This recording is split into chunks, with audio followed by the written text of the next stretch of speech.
Me up like, man, come on. We took 2 weeks off because Glenn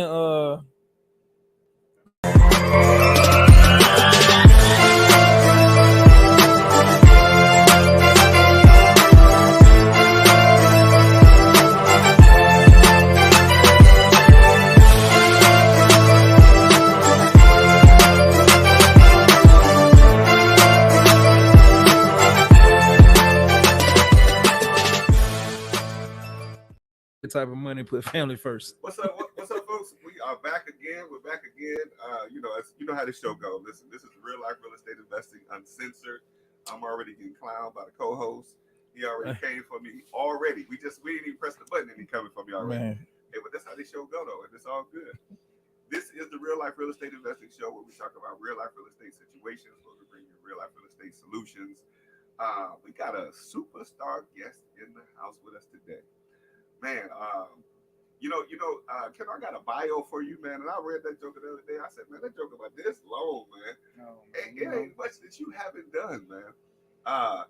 Co-host, this guy, I'm gonna talk about the co-host too. I'm gonna talk about him again because he came for me.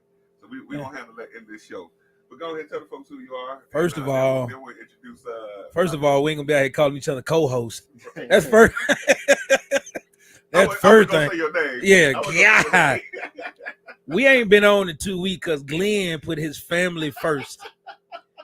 Because Glenn felt like he want to put his wife above everything we got going on. But your wife don't come before this show, man. Listen, it wasn't even my wife though, man. What is he doing? He said he wanted wife. Said he wanted wife. So let's get that squared away. People done hit me up for 2 weeks.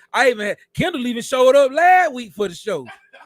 He pulled up like, man, where y'all at? I was like, oh shit. We don't put on the show. Glenn been out of town. And even today, Glenn, what time you get in today? I just landed, man, at 9:30. Who you flow with? I ain't gonna tell y'all. Spirit. He flew with Spirit. Don't nobody ever deny Delta. Hey, listen. What my man Ocho Cinco say? What I'm gonna spend all that money? The plane going the same place. Man, take off in the plane. We going. If I get there, I get there. Let me tell you something. Spirit is the funnest plane to fly on. That's where all my people at. I don't know about fun though. Yeah, it is fun. Go to Spirit. Go to Miami. It's on Spirit. No. Boy, Keyshawn there. My boy Reggie. Spirit is to Detroit. Spirit comes with a blunt. Pre-roll. Pre-roll. As soon as you get on that moment, they're like, where you going? Yeah, here's your complimentary blunt. Right, hit that. 2 shots. When you wake up, you'll be there. I fly Spirit. If it's an hour less, I'm flying Spirit. Boy, K, I got my boy K here, man. What up, K? Let me tell you something. This is one of the legendary brothers, man. Everybody got a Kendall story, man. Everybody got a KLR story, man. Let me tell you. Everybody got a he put me on story. Yeah. Everybody got, and it's crazy because the way we talk about you would think you was 60 years old. That's your wife calling, Glenn? No, bro. No. That's your wife calling? She's trying to get that man gravy. She sip. Hey, but real talk though, we got to start calling Kendall Uncle Kendall. On the man, but you would think he was 60 years old, man. Man, when I met K, man, he had a couple of verts, man. He had a Range Rover, and he had all this shit parked in the hood. we was on. Well, they don't rename it now, but we was what was that office at, man? Bankhead. Yeah. We was on Bankhead. Donnelly Hollow. We was on. I put on my boy Co say, man, you got to go meet this dude, man. I go holler at him. I pull up on you. Boy, we went to a house. This man had a Vert 442 sitting on them thing, Range Rover, and wasn't scared about nobody doing that, making a move. I said, yeah, these my type of people right here. Then when I get in the office, he got some of the baddest chicks I ever seen in there pushing paperwork. Yeah, pushing paperwork. And they, I gotta see what you do with the old school, man. You used to be a picture of the old school. I still got them. Did you get it hooked up? Yeah, I still got them. I still got a collection. You know, that's my vice. You know? That's your vice. Okay. That's not a bad one to have. That's the vice, but I mean, he got the space now, man. Because he ain't gonna say it, but Kendall living in about 20,000 square feet right now. I was just looking at the pictures of the house the other night when y'all had the what was it? Like the engagement part, the dinner. Yeah, the dinner. The dinner. I got the invitation, man. I was out of town. You was out of town. I was out of town. And I hate I had to. Kay lives about an hour 15 from me, right? Maybe about an hour 5. I was like, man, I ain't gonna be able to make it. He said, man, you're gonna miss some good stuff. I told my wife, fuck it, put your clothes on. But Kay don't even text back. He don't text back. Right. If he texts back and say some shit's about to go down, it's about to go. And we drove out there. And when I got out there, we had to go through the gates. It was Zamunda. It was Zamunda. Zamukanda. And we were downstairs. My favorite case was we were downstairs talking, having the adult side. The kids was upstairs overlooking the balcony, like looking down. I'm like, this is how you supposed to live.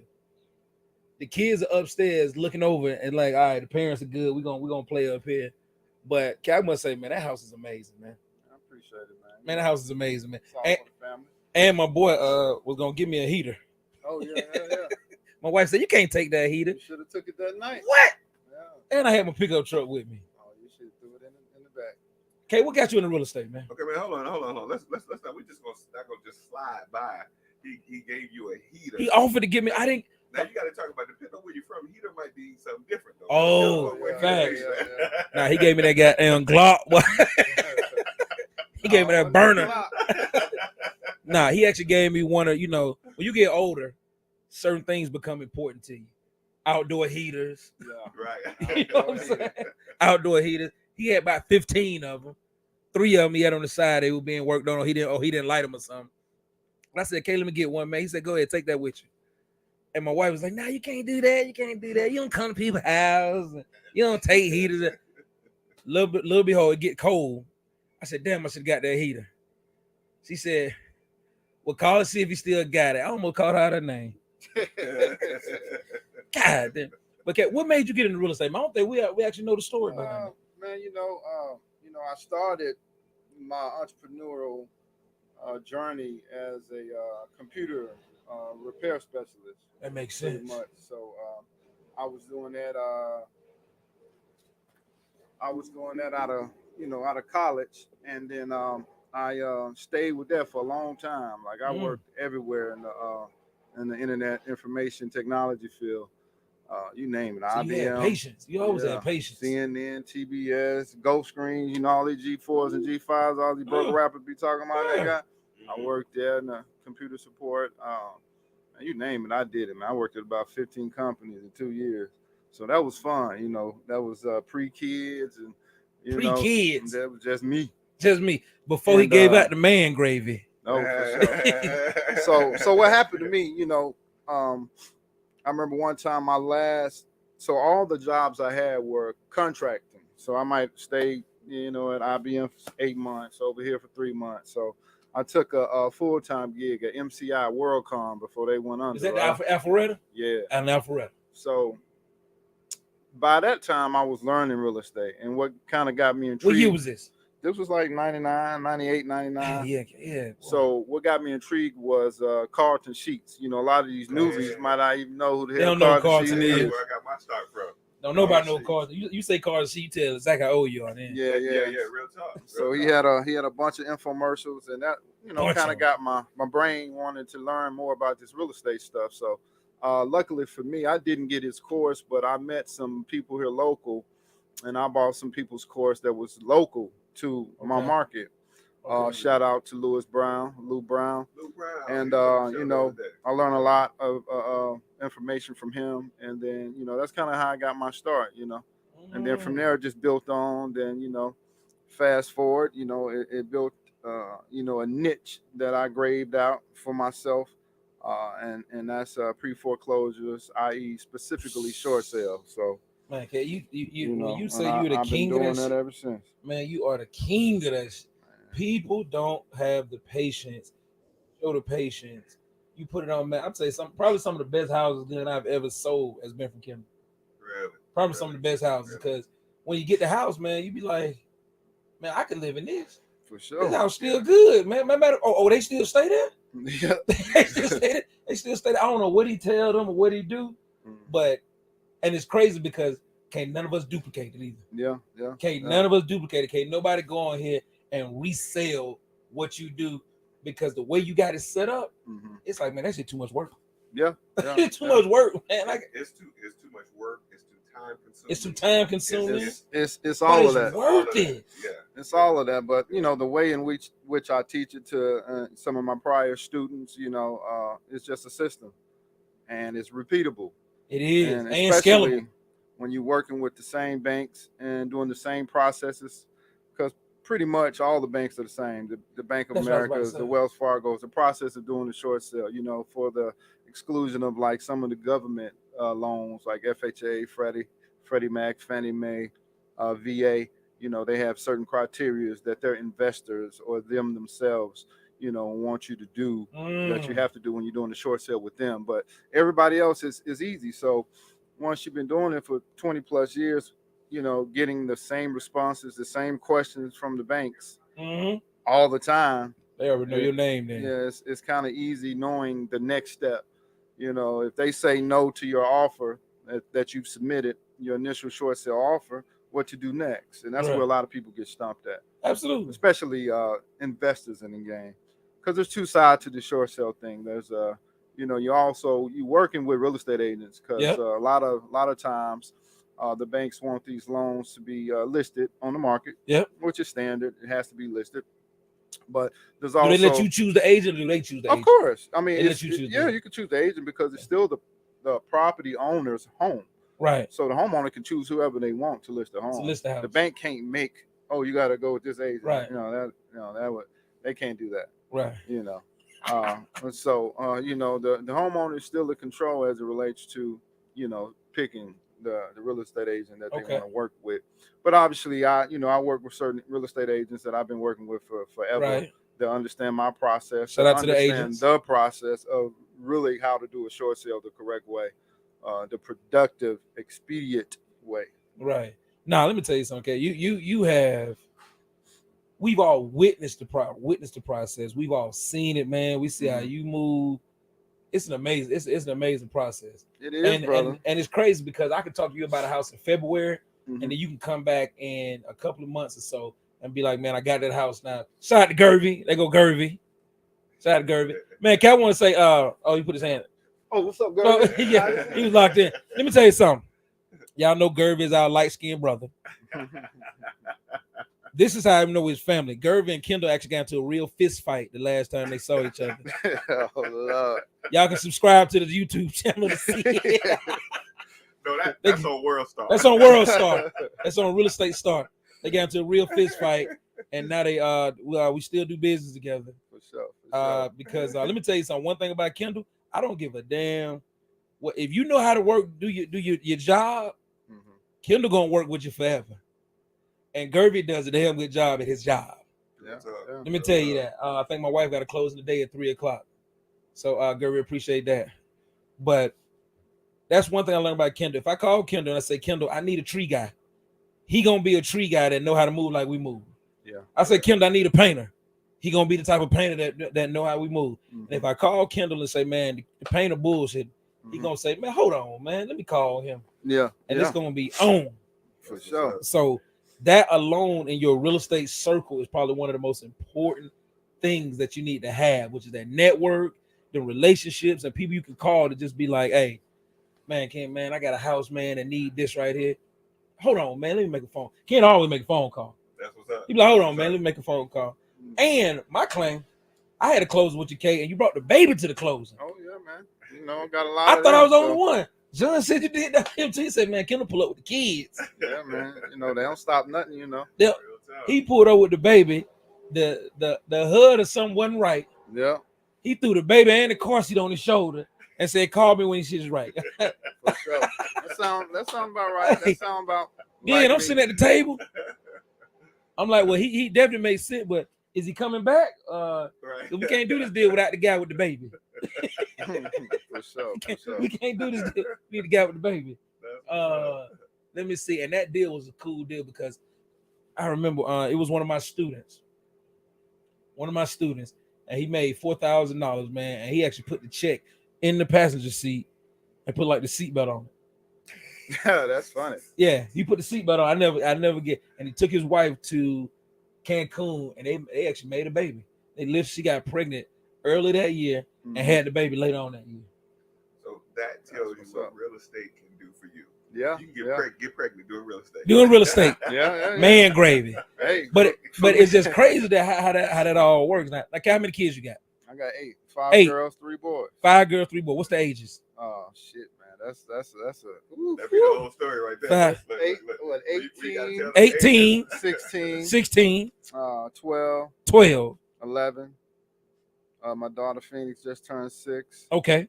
My other daughter Amelia is 7. Yeah. My son Cashin is 3. Okay. And my daughter Harmony is 4. Who's your favorite?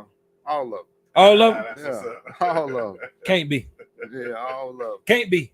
Everybody ain't gonna get the same love. Hey, Can't be, Can't. He's saying what he's supposed to say on the air. Like on air? I'm like, he's telling the truth now. Yeah. Everybody knows that my 9-year-old is my favorite. For sure. All the other boys know that. Because they can't. Now, the biggest thing is I got to give all of them different love. Because they all require different. I got some that like to be loved through money. Yeah. Some like to be loved through touch. Yeah. Some like to be loved just spending time with them. Yeah. So I tell all my kids, I say he's my favorite, but that don't mean he's over y'all. And he's just my favorite because he's more relatable to me. He like me. Yeah. He like me. And if any of them feel like I'm putting them before, or I was like, the relationship is different. You more like your mama. Yeah, you more like your mama. Every time we go do something, you go to your mama. Yeah. You can't be my favorite. You choose her. Yeah. You chose her. I still love you because I chose her too. Yeah. But I think that we definitely don't want to do anything to hurt our kids, right? To give them any kind of mental. But I think it's important for us to just be honest with them, though, because I know you see in your kids the personality of other family members. Oh yeah. You like, man, that's just like my mom. Yeah. Oh, you remind me of Uncle so and so. You can't have 8 kids and everybody. Oh no, they definitely not the same. They definitely different. Oh, they different. And I'm gonna tell you now, if you got multiple kids, there's one kid you just be like, what the hell? What that? Oh, I ain't sure you mind. I ain't sure you mind. I ain't got that yet. Not yet. You ain't got that? I ain't seen that yet. You ain't seen that yet? No. What's it? That's okay. The oldest 18. Yeah. So that's okay. I ain't there with my kids. But I tell you about these brothers and sisters of mine, though. What? Yeah. Hey, that's not sibling. That's a whole different. That's a sibling. Which goes back to what I'm saying about the kid, because the sibling. Let me tell you. And if y'all watching this, I'm talking about y'all. You're gonna raise each one of them with as much love as you can give, and one of them still gonna be like, Daddy loves you a little bit more. Cause me and my wife right now, okay. Ari's 9. If Ari was 16 right now, he'll be driving a Panamera right now. Yeah. I told my dad said, I know he would because he can handle that. At 9 that when he turns 16, he can handle that. Yeah. Ask me if the other 3 boys can handle. I bought that mama a Honda Accord and he ran it off the road. Yeah, sound like my daughter. Yeah, bought him a Honda Accord. You know how they found him? The police found him in the kudzu. Damn. Police was riding by and found my son down in the he mirrored. Wow. Said the police hadn't been riding by, they probably wouldn't have found him. Damn. Honda Accord, just told the whole car. I know what he's doing in the car. Something he's supposed to be doing. Fell asleep. Yeah, either fell asleep or Bluetooth connected. Not paying attention. But the 9-year-old, I buy the 9-year-old that Panamera. He gonna be like, Dad, this shit too smooth. Yeah. I ain't speed. Yeah. I look too good in it, Pop. He like my swag too cool. I ain't trying to mess this up. He has no problem with saying no. And those are the things that make you feel like, because I know you sitting at home kicking it. It's always one kid that just be like, Dad, I don't care how you smell, look, anything. I'm gonna be right here up under you. I'm gonna be right here up under you. Some of the other kids might be like, Daddy, you on my nerve. Daddy get on me all the time. Yeah. He get on my nerve. But there's one that's always like, put your arm around them. And it may be your daughter, maybe, but she just like, Dad, I'm gonna love you to the ends of earth. And the other kids don't. It ain't that they love you less. They just don't feel the same. Yeah. They just don't feel the same. I think it's those younger kids that, actually all of our kids, but the younger kids, especially since we're older. I got a 7. Well, he'll be 7 Saturday. Yeah. Okay. And Glenn 52. I ain't 52. He 52. I'll be 50 next Glenn week. got naked one more time. It's like keep your humping, keep humping, keep it young. We teach these kids the true definition. I know I do of what bipolar is. Right? You know, one time you got to discipline the kid, you got to put him in their place and get them in order, and they're like, okay, daddy. But then right after, you know, you loving on them, they like, man, this dude crazy. This dude crazy. Man, let me tell you. That's how my son, he be like, okay, daddy, you know, it's like he know how to take me, but he know how far he can go sometimes. Yeah. That kid that you see that you're not going to have to worry about, you just naturally want to pour more into that child. Yes. It's just natural. Yes. Yeah. The one that you know, you like, man, he come home, he do his homework. I ain't never really got to sweat on him. I'd be like, we going somewhere. He always jump in the shower, take a shower, get fresh. I got the same kid in the same house who I got to tell everything to. And I got one kid who I got to tell one or two things. Yeah. That's interesting because I would think that you would have to pour more into the one that you keep telling all the time to do certain things, but it drains. You're human. It drains you. Sometimes you just give up. You just be like, you take a shower. You can take, man, don't even worry about it, man. Just go on to bed. I just can't even do it tonight. I can't even do it tonight. Then you got one who's like, you take your shower? No, I'm about to go do that right now. But you know, you need me to do anything, Dad? And then when he walks off, you just like, dang. Yeah. Not only is he gonna knock that shower out, but he like, Dad, you need. I took my 9-year-old to Granny house. Granny cooking. He just like, Grandma, what you need me to do? You need me to take trash out, Grandma? You just sitting there like, I did something right with this mom. The other one, it's a different era they in now. No, the era. You can't really even say it's a different era. Well, you know, I say it's because this is what I equate it to. We grown as parents. See, my older kids, it's by the grace of God that they okay because I grew up with them. You know what I mean? I was a kid when they was a kid, so it wasn't much I could lead them. Yeah. You know, but now being older as a father, it's easier now. Me having the maturity to lead this little kid into being a good kid. So I think that's probably what it is. Like we were different when they were. I want to say that. You're gonna give them that credit. Give them the benefit of the doubt. We gave him more credit before we had the younger one. The older boys had a chance until we had a 9-year-old that made us go, how come he get it and y'all don't get it? Gotcha. My 5-year-old, when my 9-year-old was 5, he told his big brother, he got caught with something in his book bag. He went in his room and said, man, you think this is a game? He said, this ain't GTA. He was 5. He said, GTA, that's a video game. Right. He said, you trying to live a life like a video game. He was 5. You just like, bro, some just the personality. That's the thing about it. I tell people, when you have kids, that shit is dice. Rolling the dice. It's dice. Now for us, we like, man, we done been through so much drama. I want to raise them all the same. You can't. You can't. It's impossible. Right now, I can tell you right now, you gotta leave your whole empire. You gotta leave all your money to one child. You don't choose one child out of your 8. You gotta leave everything to, and that one child is gonna take care of everybody. You already know who that is. Oh yeah. See, that's Emily. Yeah, you already know who that is. Yeah. We now where does Emily fall within the 8? She's 12. I think she's a 12-year-old. Yeah. Okay. As long as you close. My dog. So, within 2 years, within a year. So why not the 18-year-old? Oh no. Same thing with me, the 21-year-old. No sir. I love you, Kendall. But a little more context. Like, why not the 18-year-old? Because we automatically think because of the age, this would be the most responsible. So what would be the contrast you would give? It's very simple. Just growing up, Emily has always been the more responsible one. Okay. And so, and ain't nothing really changed. Yeah. Since, you know. So my point is being made. My point is being made. Come on, kid. That's it. Let's shout out to Emily, by the way. For sure. Right. Because now that don't say that that's the favorite though. No, that ain't the favorite. But that says. Now I got my younger daughter, Phoenix. Okay. She's 6. Yeah. And she possibly could be that too. She's showing signs. Yeah, definitely. She's showing signs. Yeah. And the reason we say this because we are. You know what? She's showing signs of me. How I am. So back to what I said. I'm telling you now.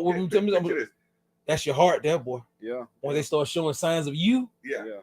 Okay, go ahead. But back to what I said. How old were you when the 18-year-old was born? Oh, I was in my 20s, late 20s. 25, 26. Right. Yeah. So at that time, you weren't as mature then as you are now, obviously. Now, by the time the 12-year-old came along, you had picked up some momentum, found out who you was. Yeah. You know, got a little more strong in your business. So now you had a mindset now where you can give a good message to the one who's 12-year-olds now, but at the time. And then now Phoenix is how old you said the younger one? She's 6. She's 6. Oh yeah. And you see her in you.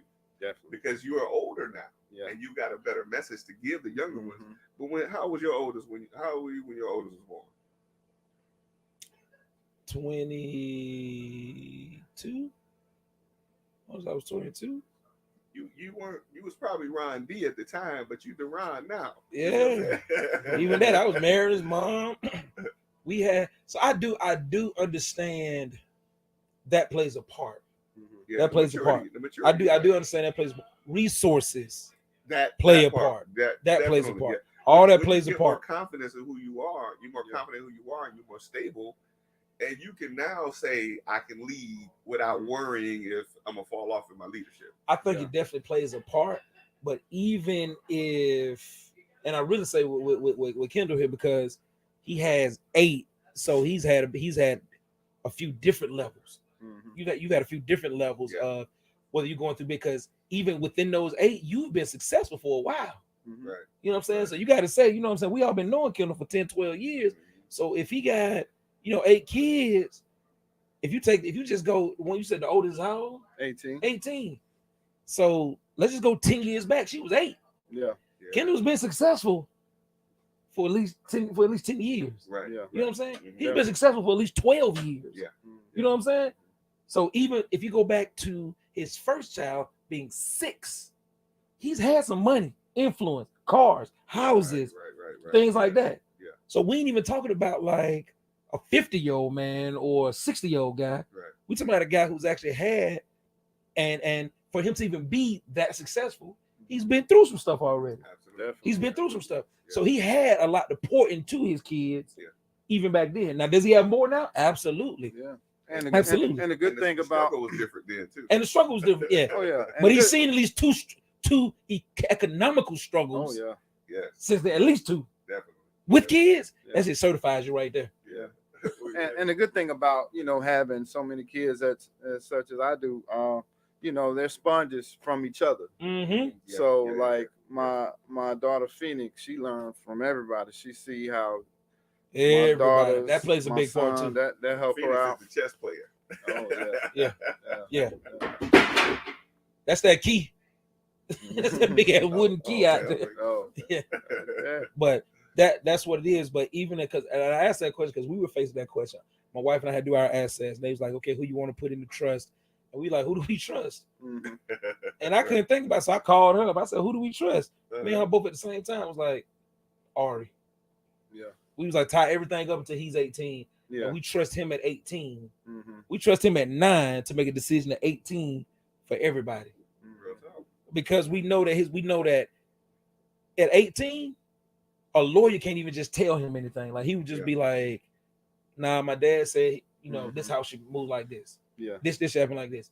The 21-year-old, he's selling everything. He liquidating. He going to buy a scat pack. He ain't got no money. He going to the dealership today with a polo outfit on with no t-shirt, no drawers, flip-flops, and he coming out with a scat pack cash. Yeah. It's the craziest thing. It gets on my nerves that he even think that car is so. I can't stand it. But I hate him. Think about it. Where he get that mentality from? Him? No. What mentality? Think about it. When he was how old is the one you talking about? 21 champ. 21. Now 21. What was you doing at 22? 21, 22. Me and my wife reviewed this. We were living. We sat in the kitchen and said, "Y'all have never went without even when we had y'all." And we went. Me and her met. They were 5 years old. We was like, even when we had you, we lived in Smyrna. We was living in Smyrna. You were going to Nickajack, Teasley. You were going to the best schools in Smyrna. We lived in, even when we rented, we lived in nice houses. Like our standard of living was never below. Like it was never like, oh, we struggling. We need to go to an apartment. First of all, I've never had an apartment in my life. I've never had an apartment in my life. Even in high school, I had in 12th grade, I had a house that I rented by Redan. So I even in 12th grade when I had 2 cars and I lived in a house. There's a standard that came with it that we've never been up under. He got that from his environment. That's the choice he's making. Because even the cars, I ain't never had a fast car. I had Suburban, Yukons, stuff like that. No, Glenn, he got that shit from wanting to be something he ain't. That's what he well, no, that's my point though. The mentality is from the time where you had the opportunity to mold him. Like, he was born, you were 22. Yeah. Right. So think about it. His influence, it came from you, but you were into nice things. You had some nice cars and stuff like that. Yeah. So now BMW, I get it. If he wants a BMW, I get it. But transform that into now him being 18 now, you said? No, he's 21. We got 21. 22. We got two 21-year-olds. Yeah. And that's just his upgraded, his modernized version of what that was. Okay. What that was now. You see what I mean? Can you agree with that?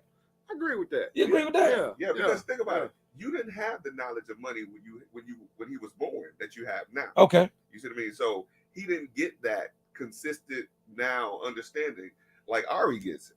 Ari gets that, listen, we got these nice things because Dad did this. Dad worked. Dad does this. But I don't get it though. We explain that to him. We show credit. No, you got Ari sees it every day. Yeah, Ari sees it every day. But I'm trying to think at when did they not see it though? We have vacations. Because again, if I've been doing real estate for 20 years, my son is 21. Let's say I had 5 years of figuring it out. At least for 16 years of his life, we've been balling. We've been balling. Yeah. And I'm sitting back, BET Awards, rent cars in California for you, go ride in, taking you to Florida, took you to, when I stayed on the West Coast for 2 weeks with them 1 year. Just we on Malibu, we just on the West Coast kicking it. So I'm trying to think, you're 21. We've been balling for at least 16, like 13. Let me give you an example of what I'm talking about. Come on, Glenn, help me out, Glenn. So my oldest son is 33. Glenn, oldest son only 10 years younger than me. Glenn got nigga. Hold on, man. Let me do the math on that, man. Glenn got naked when he about 11 years old, man. It did Venom man gravy. Hey, my oldest son is 33 years old. I made it a point because he came to live with me here in Georgia when he was 14. I made it a point every closing I get, I'm getting a check showing him 30,000, 50,000, 40,000. I'm showing him these checks. I'm like, this is what you can do. At 16, I bought him a brand new car. I'm like, okay, what kind of car was it? It was a Jeep Cherokee or something like that. Nice. Jeep Wrangler, one of them. It was new. Doors off. No. Not one of those. He wasn't ready for that. No. Okay. But I'm showing him the money that I'm making, right? I'm showing him the checks on purpose. When he turned 16, I'm like, your job now is to take care of all of our houses. We got like 18, 19 houses. So you got to go around and clean them and make sure nobody broke in and, make sure everything's cool. He's seeing this. His mom says, let him get a job so he can experience having a job. I'm like, well, what do you think he got now? He's going to check on his houses. You would think that mentality would transform over to him. Like, I got 19 houses. No. I want to experience this more and more. But at the same time, Dad, immature about money. I got it, but I'm still immature about how to manage it. You know what I mean? So I can't transform that management mentality over to him. I got the making it mentality, but not the managing it mentality. You see what I'm saying? So I'm telling him that we can make this kind of money. But what he sees is, what his mom says is go get a job and make your own money. Because that's Dad's money. I'm like, no, dude, if you rock with what I'm doing, this your money. But at the same time, he went and got a job. He didn't like it. And so he kept working jobs all this time. And I'm like, dude, why are you working jobs when you see that your father can show you how to make some real money? Because it ain't real to him. But it didn't transform. So that's what I'm saying. Like the older kids, because we didn't have, or at least me, I'll say, didn't have the mentality to transfer the management part over to him. It's just the making it. Now, as he got older, like my older son don't even know what struggle is. You know what I'm saying? He grew up in the suburbs. So you never let him sell crack? You never Not at all. He don't even know what crack is. That kid ain't never seen no crack. That's the problem, man. You got to give your kids a little drugs, man, and let them go out there and sell it on the street corner to really get them to understand what life is about. You know what I'm saying, kid? You got to understand. You got to get a brick and break it down, quarters, half. Like you got to break it down and let them sell a little dope, just a little bit. Cookies. Just we're gonna get a whole 1,000. He ain't never done that before. I don't know what that is. Hey, y'all right. I ain't never done that before. Hey, you right. I have never. Let me tell you something. Boy, you got to let them break them down. Hey, don't no. Really, I was making a joke, but when Kendall said cookies, though, that did give me a flashback. That did give me a flashback. Though, you got to go let them sell. Start them off light. Let them sell. Half a blunt 30s. 1 blunt dubs, and just let and let them see how it is. Let's make sure we clear that these are jokes. Don't your kids these are jokes, unless I'm just serious. But you give them a bag of weed and drop them off in Capitol Homes and tell them to go sell that. Yeah. And to me, Kendall, that would teach you about life, because he gonna get robbed. Yeah. Or he gonna sell too much and not bring back the money. And make sure you know the cardinal rule: don't get high on your own supply. Or he gonna come back with all the weed and gonna be like, I can't do it, man. I'm walking around this damn. I don't even know who to talk to or who to help. Drop your kid off with 3-5. You don't even know what to say. He don't know what to say. But you know what? For somebody that know what to say, it's a comfort, but it also teaches you to struggle, because anybody that's hustled on that level, you understood, like, man, this is bullshit. I'm tired of talking to these cats. I'm tired. I wish I could just go do something that didn't require me to do this. Hey, listen. My experience was not that I ever sold drugs. No, you from Detroit. There's no such thing as being. Where you from? From Detroit. Ain't nobody in the history of Detroit, Detroitness has not sold drugs to this day. To this day. And the of Detroitness. Has anybody now? If you're from Detroit, you have sold drugs. Maybe you didn't sell it directly, but indirectly, you sold drugs. There's no way, because that's one of the capitals. So I wasn't the technical enforcer. I was just on the hood. I was on the corner with all the cats selling drugs. You used to bag it up. Actually, physically sold drugs myself. Right. But I will say, from the experience of being around all of that, I mean, I'm not glorifying selling drugs at all. No, we're not glorifying it all. But it does teach you a lot about customer relations. Yeah, for sure.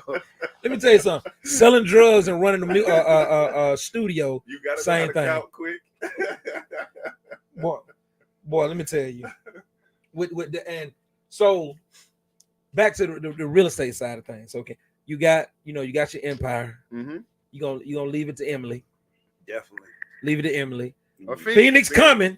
Phoenix coming for it. Phoenix might be the one that's daddy taught me how to deal with attorneys too. I'm filing a motion. I'm doing something because Emily, I don't think you're doing what need to be done. Yeah. So it might have to be left to Emily and Phoenix. Yeah. It might have to be left to both of them. And it's crazy because they're gonna be 20-some years old. They're gonna hear this show one day, and it's gonna be like, I told you. Right. I told you. Daddy said, I'm the Dundada. But I was 6 at the time, so he had time. So you leave everything to them, to give out to everybody. What's next for you to build on that? What's next for you to build? You got where you are right now, because the hardest thing, okay, is for us to get to where we're going. Right? Buying a house is easy for you. Finding a house is easy for you. Even on your last days, you can tell your kids, "Hey, go do this, do this." How do you get to that next level, even though you've reached a high level? Let me answer that. I want to add something to that question, because that's a very good question.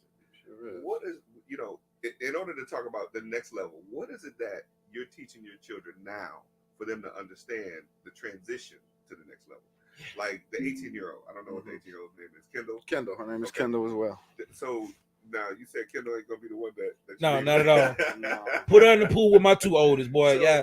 If you can kind of break it down, just from the three, you talk about Kendall, Emily, and Phoenix. Yeah. Where's Kendall now with what she's thinking about businesses, and how much did that contribute to what you do? And Phoenix as well, and then Emily. Like how is it that in the best way that you can without them coming for you? Yeah. Why is Kendall not ready? Why is Emily a good person that you leave everything to? And then how is Emily? Okay, how does Phoenix follow up? And then talk about what's the next level from that. I got you. Well, number one, with Kendall, she would be where I was when I was 18. Okay. Okay. Just in work mode. That's what I mean. Just working. Yeah.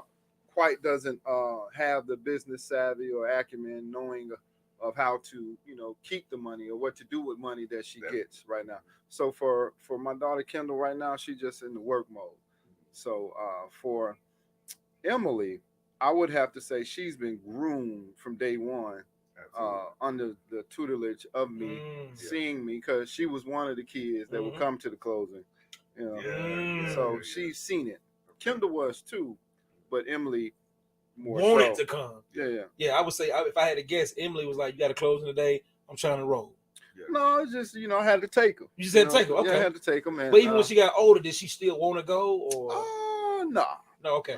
Okay. Kendall was like, "I ain't got time to be learning how. I just want to spend the money." Emily like, "I want to know how to make the money." Yeah. Okay. So Emily, once again, she would be the one that would be, taking that hustle mentality that her sister Kendall has, but also taking it a step further and knowing how to manage the money, what to do next, and and asking me questions about the money, about business. Yeah. And then Phoenix, like I said, she's just a sponge of it all. She sees the interaction that I have with her older sister Kendall, her brothers, and Emily. So and her mom. Shout out to her mom. So she just has all that in her. So I see myself in Emily, definitely my personality. So and I'm gonna let you finish. What happens is you get divided into into the kids. Each one of the kids. This one may not have the ambition and business mind, but maybe they have the art side of you. So you'll see a kid that's like, I'm so into the art. I'm into art. Yeah. I love the art side of it. Then you got like with my three boys, right? Lance, he skateboards. He ain't skate. He always as a kid, he could be the first one. They like, it's a ramp over there. He like, I'm gonna be the first one to jump off the ramp. I used to skateboard. Yeah, you got it. Now he's not good at money. Yeah, he's not good at anything else. But I see that part of me. Yeah, I got my son Brian. He's an artist. He ain't good with money. He ain't doing no skateboard. But he'll sit there and draw a whole book, he know how to meditate. You see that part. And then Ari he's just the ambitious business side of me. He's the bigger side of me. Because let's say your personality got split into like half, and then he's all these ambition, outspoken, the things that carry me right now. He's just more of that. Because Ari actually can't dance. I love dancing. The oldest dances ass off. TikTok king. Yeah. I'm talking about this. But Ari, sometimes he be off beat like a mom. I'd be like, where you get that shit from? Yeah. Oh, boy, I might have to question that one, boy. That's your mama. That's your mama. Yeah. So even as I'm talking to you, got Emily may appeal to the side of you that you use a lot daily. But then you got other parts of you that you see in your other kids that you just like, I was just like that. Yeah. I remember that. Yeah. And if God is doing this thing and he dividing you into 8 pieces, man, that part. That's a lot of different characteristics. And you diluting it a little bit with mom. The benefit of that, somebody might say, damn, 8 kids. But the benefit of having all of those personalities is it you put out into those personalities, and now you get it all back. Yeah. You see what I mean? And you get it all back at different stages in your life. How old are you now, if you don't mind me asking? Oh, I'm 45. 45. So at 45, you got 8 little characters that pour into you and themselves. Right? They for each other. They never like pouring into your siblings. So think about those of us that are educators. Like when we go and teach people, and they come back and tell us, this is what I use, and this is what worked for me, and this is like we get that knowledge back. You see what I mean? Think about it in the same situation with our kids. Like indirectly, with our kids, we're in passing, we might say something that just roll off the tongue for us, but it sparks something in them that later on we get back, and it helps us grow to another level. You see what I mean? It is. This is good. I feel like the show. I don't know if I'm gonna make it to 8, but salute to you, brother. No I feel like today's show is coming. There's a lot of realness. I gotta always throw a joke in there somewhere. Somewhere, yeah. Okay. So now you so can't, white man, black man, Jew man. You can't let him get away with giving away on his man gravy. No, we gonna get to that man gravy. Let me tell you something. K is the only person I know, man, that every time I see him, he had a baby in his hand. If you know somebody for 10 years, 12 years, and every time you see him as a baby, you like, is that the same baby? Okay. A different baby. Hey, you know what though? What made me respect you the most? The picture that's engraved in my head is when I was messing with Key Property, and I actually had to go get a job with Key Property because I had to charge my child support like $3,000 a month, and I was like, man, before I continue paying $3,000 a month, I go get a job because y'all just raping me. Y'all just. I went and got a job, worked for Key Property about 6 months, which I really didn't work for them because Darlene and everybody, I just needed a paycheck. I ain't even care what they paid. I was just like, give me a paycheck to take to the courts. They gave me a paycheck. I started messing with Darlene. Day one, Jeff was like, what you doing? I was like, Jeff, I need a paycheck. I can't. I did a deal with you, with them. Kendall came and met me at the gas station. Cut me a check. He was in the van, had the kids packed up. Minivan, one of my favorites. Minivan. Had the kid packed up. I think Kate was busting me down like 15 G's with a check. The only person I ever took a check from in life. I've never taken a check for a minute. I took a check. I know he good. Never in my life have I, one hand, have I met people who really got the money and can really say that materialistic things has never driven them. Really can say that. I've never. If it's time to show out, K gonna show out. Right. If you want to go there with him, we can go there. Right. But that ain't his every day. That ain't his. The van he was driving, the van looked like it was about to break down.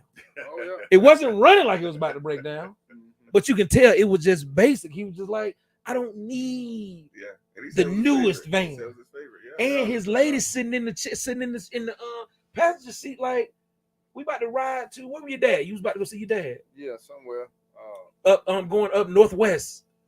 No, we was going to Missouri. Missouri, yeah. Kansas City. He going to Kansas. He's like, I'm about to hit the road right now. Meet me at the gas station. He cut me a check. I'm looking at the kids in there. The picture, the image. I don't think enough people hear this because we look on Instagram and we follow. Everybody's got a Maybach.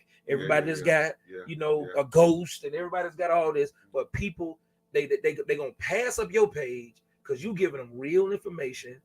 And I don't see all that stuff on your page. But I'm sitting here to tell you to vouch. It's only a handful of people. K got to be number one in my book. Even when we are out, he gonna come in, t-shirt, jeans, tennis shoes. And me and John always, you walk off and leave, right? Me, John, and whoever know you, we always say like, man, nigga don't even know that man really paid. Man really got it, man. And he never, ever shows it. He never wears that on his sleeve.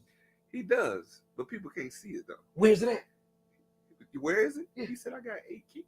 8 kids. That's a flex right there. I know, but see that flex don't get you new clients though. That's what clients. Because the ignorance of the people today, they looking at he got 8 kids, like he got 8 kids, like he got 8 kids. I got 8 kids, and I take care of all of them. And that's the flex. And their parents.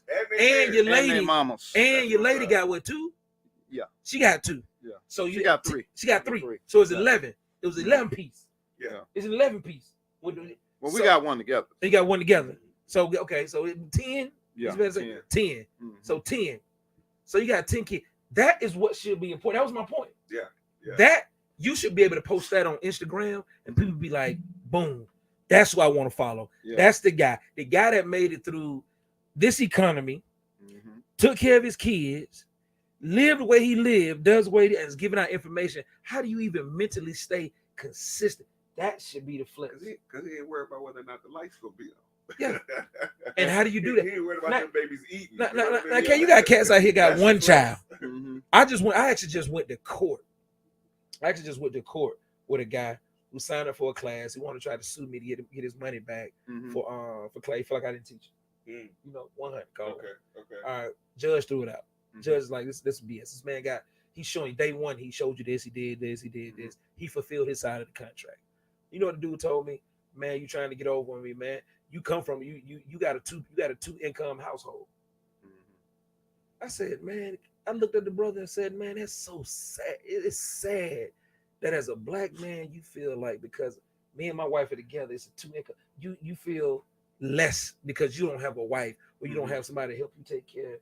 What man even talks like that? A lot of them, unfortunately. Damn, can't hurt my spirit. Yeah, I'm boggled that he feels like you didn't give him enough. Where did he come from? I went back and read all the text. All I did was take the text message he got, printed them out, gave them to the judge. The judge is like, sir, he fulfilled it, sir. Like, this is what he do, sir. Sir, this is clearly you want to invest in something, try to get information. You weren't able to do anything with it. Now you're upset. Yeah, it's clear. That's what they don't. Let's keep it real 100. It's not that he couldn't do anything with the information. He wouldn't do anything with the information. He wouldn't. People think information in and of itself is gonna make you millions. Not at all. Right.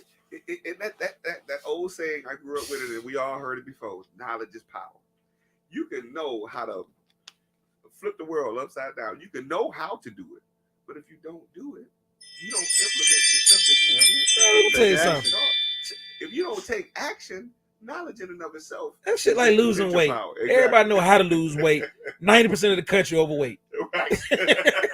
Everybody know how to lose. I can ask the fattest person in the world how you lose weight. That one will tell you every diet. You probably want to do this. Keto works. I'd be like, well, why you ain't did shit? Man. Tired in the motherfucker. Yeah, that's it. That's a perfect example. Everybody know how to lose weight. It's impossible because the information to lose weight, that shit is pumped on us daily. Yeah, absolutely. The one thing that's pumping, real estate might not be pumped on you daily.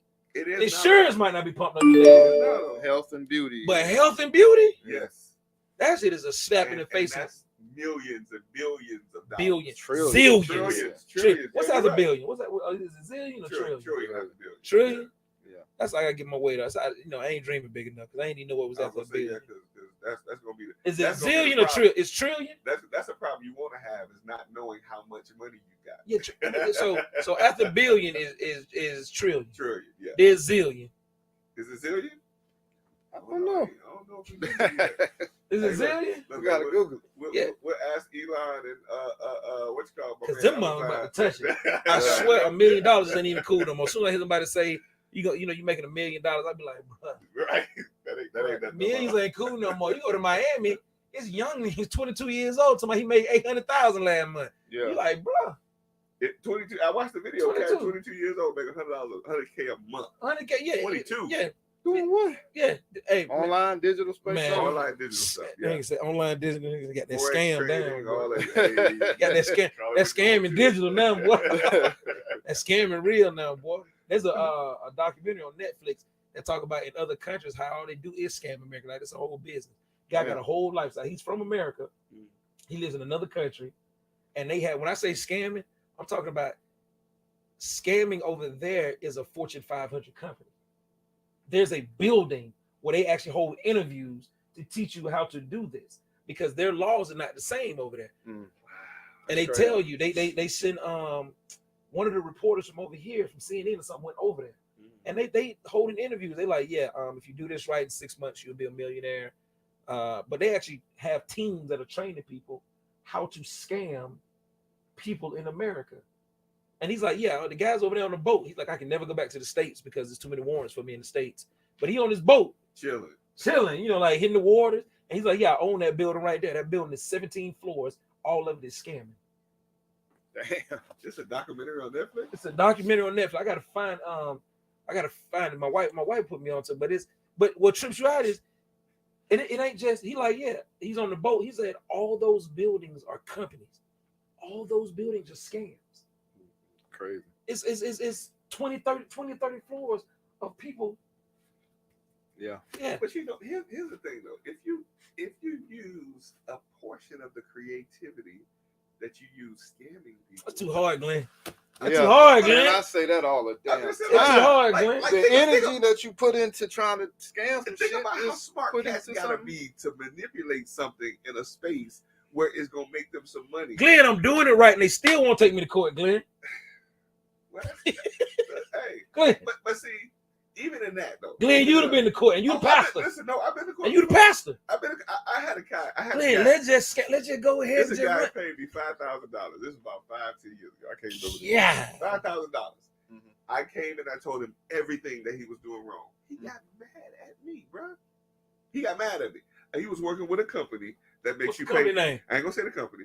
Glenn, come on, put him out there. $5,000 earnest money that they keep. Oh, okay. Net Worth. Net Worth Realty.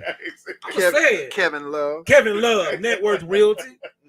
Yeah, we need the wholesale of your wholesale, your deal, wholesale. Went through all of that. He was paying payments on the house that they jacked up the payments $300. You know what they told him the high payment was? That they predict that his taxes were going to go up the following year, so they increased his payment. They predicted that. I predict no Vaseline. And I'm going ahead and I'm pointing out all this. I'm like, you don't need this insurance. They got the insurance too high. That you can reevaluate your taxes. You can do all this. He was like, oh no, I'm gonna do this myself. You don't know what you're talking about. I said okay, and I said okay. Next thing I know, 2 weeks later, I received a letter in the mail said he was taking me to court. Wow. Bro, I just told you what you was doing wrong. It was a couple of, hold on, you had Net Worth, and then what was the other one? It was another one started with an N too. I don't know. It was Net Worth, and then it was two companies that was similar doing the same. Yeah. It's out of Texas. Yeah, they still here. Net Worth. Talking about scamming. Man, they was out Net Worth. But let me tell you, I just showed a house in Net Worth the other day. And you never know it when it's them because they use so many different people. It was out of Texas. Yeah. New Texas or New Western? New Western. Yeah. I'm just asking. I don't know. Oh, I Net Worth and New Western. They was at every meeting, and I used to have fun with their new people. They'd be like, "Yeah, my name is Cameron. I'm from all the time, New Western." I'd be like, "You from New Western?" I was like, yeah, Ken. Well, their spiel was we got a new team. But y'all ain't got no new damn team. Well, they spiel that killed me every time was come to the office and sit down so we can talk. I wish I would. I don't got time for that. Nobody got time for that, right? Send me the deals and we good. Yeah. I want you to come and sit in the office and sign the agreement. New Western was here first. Net Worth came later. New Western was out of Texas. They had an office on Northside Drive. I went down there and they did the whole. They was like, "Yeah, won't you come by the office?" I came by the office, man. I'm looking at this. He had a bottle of water for me and everything. They sat down. I was like, man, y'all some bullshit. There's some bullshit. Then I go to a meeting and Net Worth Reels. I can't tell the difference between them, but y'all like two trans. The logos was almost the same. Almost the same. The same color. And now none of the brokers or none of them with the companies no more. Now they and the person they got that come out and look at the house be some weird dude like he live in little 5 Points. Go to the Aztec Club or something. They said you're gonna pay $5,000 for earnest money. You're gonna pay our closing costs, your closing costs, and any other closing costs that come up when we close. Yeah, that's crazy. And another wholesaler closing costs. We're gonna put that in there, and we need to take your property off the market while we sell it to this person. Put this deal together. Put this deal together. Let me tell you something. If you got experience, you're taking Net Worth for a ride, man. Yeah. So Kendall, tell us, man, what's and I know this is like speaking a second language for you. Mm-hmm. What's a short sale, man, and how does that work? How does someone with no experience? I'm gonna glad you asked that, boy, because we definitely need to get that on. Yeah. How does a person do a short sale? Do you have to be a certain height or no? You don't have to be a certain height. The length of the process, or like what makes it you just got to have the specific and correct knowledge, and that's what I possess. But in a nutshell, what a short sale is the bank, a mortgage company, a lender agreeing to accept less than what's owed on a mortgager's, borrower's, property owner's unpaid principal balance on their mortgage. how does a person get into a situation like that? Several situations. Could be a divorce, could be probate situation. The borrower, died, is deceased. It could just be the value. It can be the condition. For me, that's what it's been majority of the time. The condition of the property. It's just the repairs just really exceed the current value, what they're currently owed on the unpaid principal balance versus what the house is worth. So that's what it's been majority of the time. But I've done several short sales where it's been probate scenarios and fire damaged. The house is fire damaged, but it still has a mortgage on it, $100,000 mortgage. And unfortunately, in a lot of those cases, the homeowners didn't have insurance because number one, a lot of times they were already behind. So, most of the time the property insurance and property taxes were paid with the principal interest of the mortgage payment. So when they stop making the mortgage payments, then there goes the payment for the insurance. And a lot of times some banks will put forced place insurance on it. Yes. But a lot of times they did not.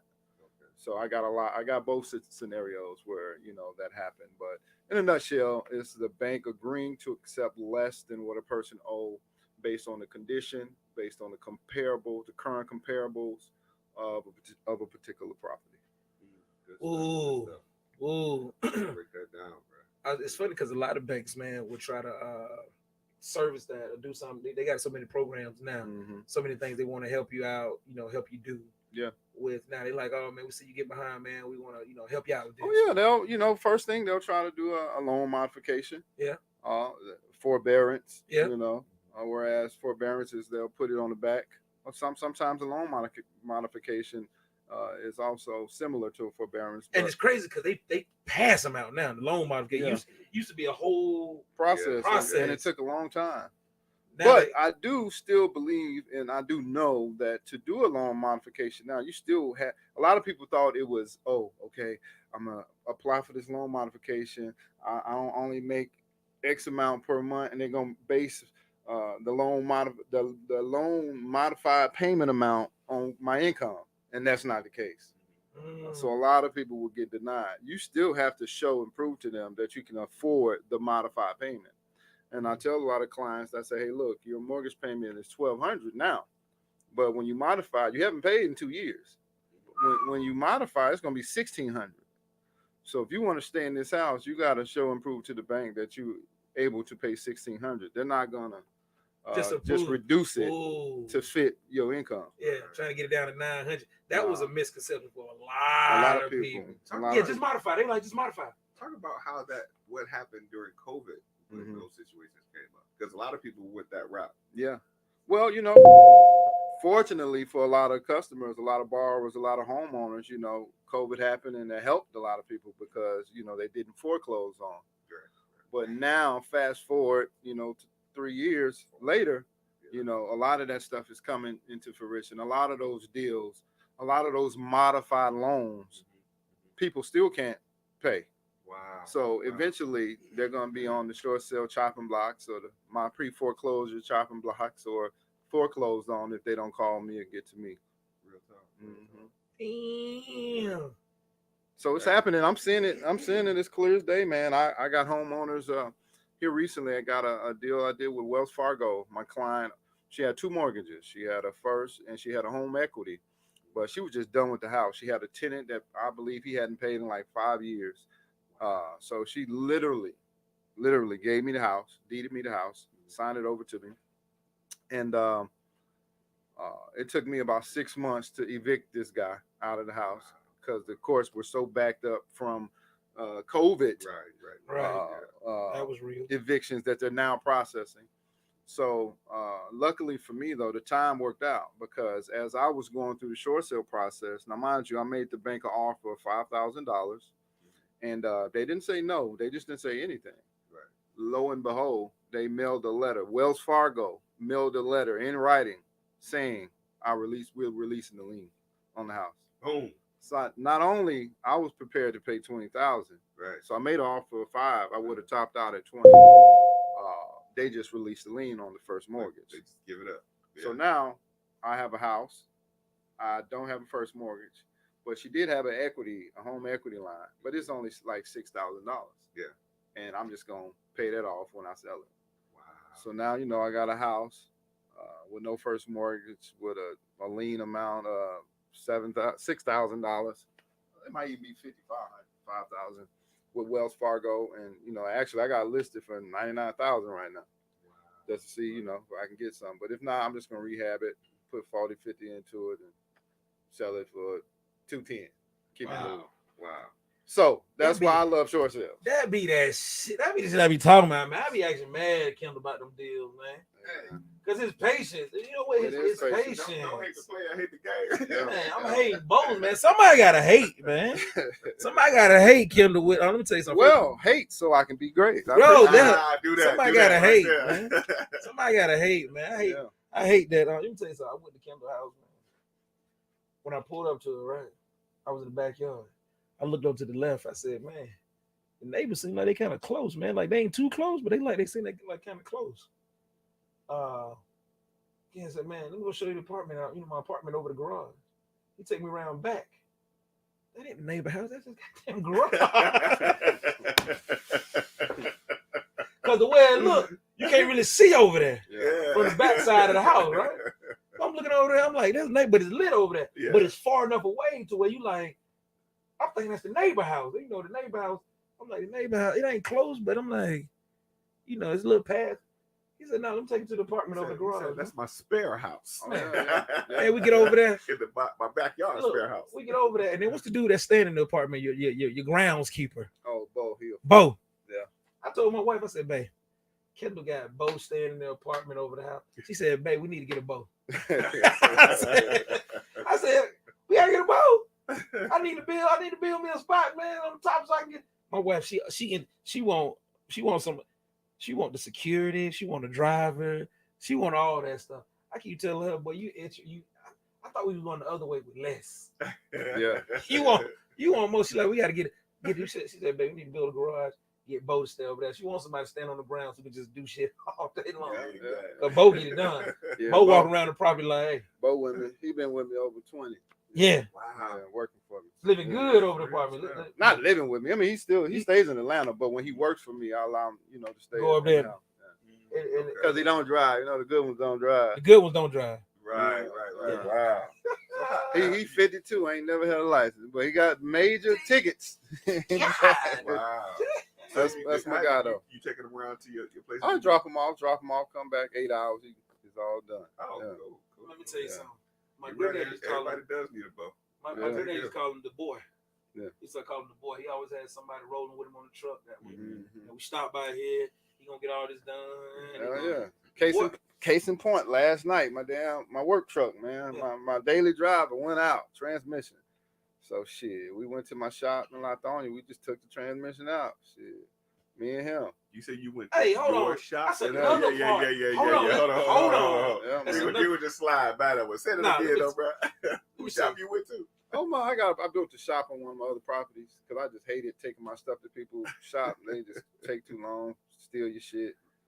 So that. Let me tell you something. That's something else you don't know about Kendall too.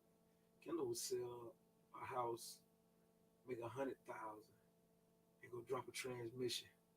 Oh yeah. He'll sell a house, make $100,000, and pull up on you and have somebody come tow your car. When I tell you, some people in your position with your type of finances feel like they too good to do certain things. I'll get somebody to do this. I got enough money to pay somebody to do this. You are probably one of the most hands-on millionaires. Oh yeah, we all know. Well, no. I don't think that's too good though. I think that's the trading the time that you have, because time is invaluable. Oh yeah. Sometimes you spend the money so you don't have to take the time. Yeah. So that's certain things I like to do. But stuff like that. That's like a passion. Like for cleaning my pool, like it's therapeutic to me. So I like doing it. Yeah, I clean my damn self. I need to hear stuff like that. Yeah. Because I'll tell you why. Because I come from that. Mm-hmm. I come from doing the things that I need to do. It ain't about saving money. It's just like you just need to go ahead and do it. Yeah. I come from that.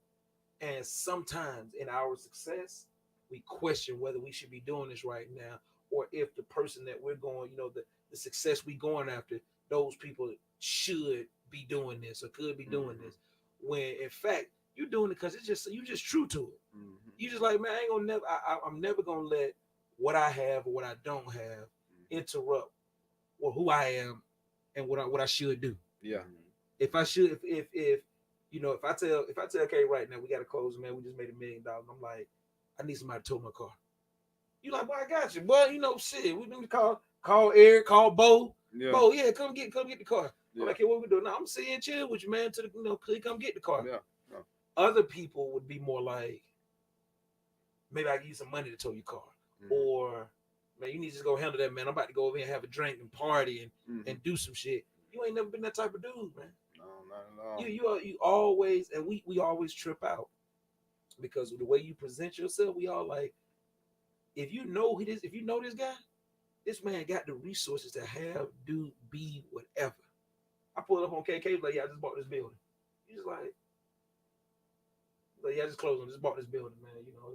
And whether he paid cash or whatever he did for, it don't matter. It's just like, I just bought this building. Yeah. But at the same time, you'll be like, hey man, I just bought this building, man. Y'all want to get some McDonald's? Y'all want to get a fish sandwich over here? Or do something? Yeah, I got $2 million in the bank. I got an assassin of credit cards. But y'all want to go get some $2 fish over here, man?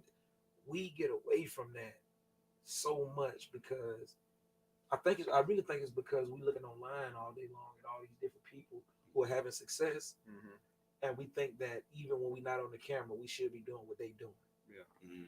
Well, success to people is different. You know what I mean? So success to me, that's my point. Might be me taking the transmission out and doing it myself and actually completing it.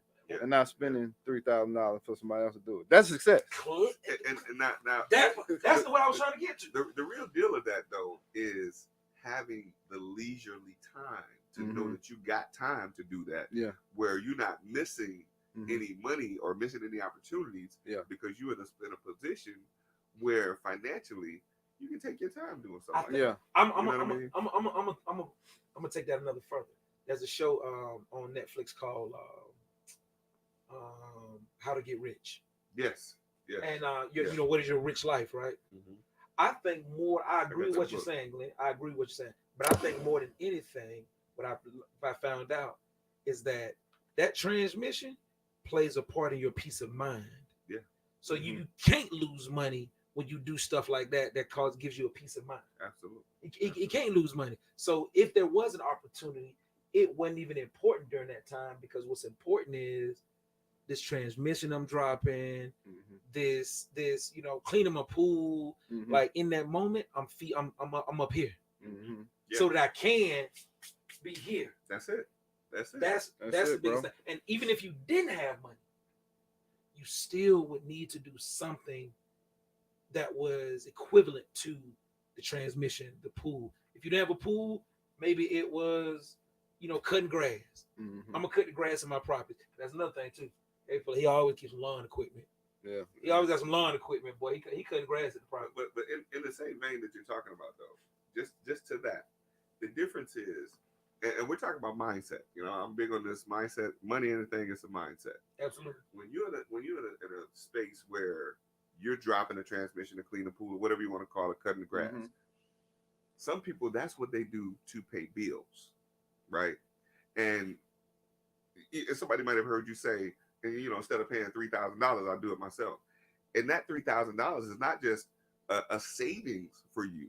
It's a now I got time to do this. So why spend the $3,000 if I don't have to? Yeah. Right.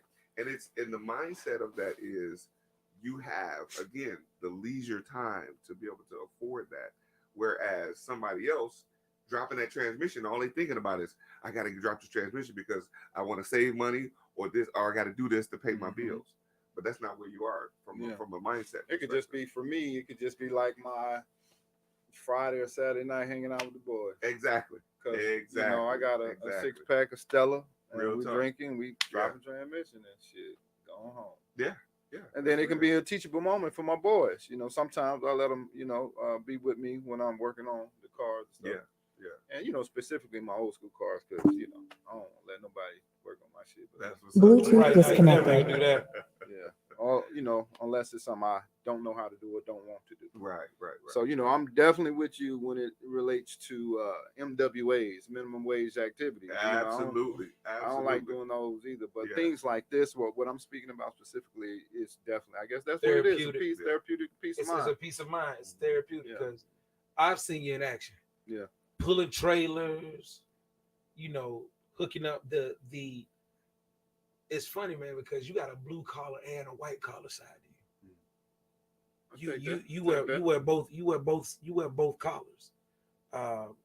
You're a blue collar guy all day long, hands on. Meet me in the parking lot, hook the trailer. Put a wheel on it. Go over. You're blue collar guy, but you're white collar in your mental with everything you do. What's the best and most strategic way to get this done? If we got to rehab it ourselves, let's rehab it ourselves. Oh yeah. And I actually think that's the secret sauce to you. The fact that you can get the money to do the rehab and you do the rehab yourself. Most people are getting the money to do the rehab and hiring everybody else to do it. Yeah. Because you come out with same different results, but at the same time, there's a therapeutic play in it for you to know that I got this building, I'm about to put this wall up. I got a guy who said he's gonna do the floors for this. We're gonna probably do it like this with the vision of making it, having it, creating it. I think those all go together. And a lot of people think that millionaires and billionaires don't do that. But I really think, I just recently started feeling like this.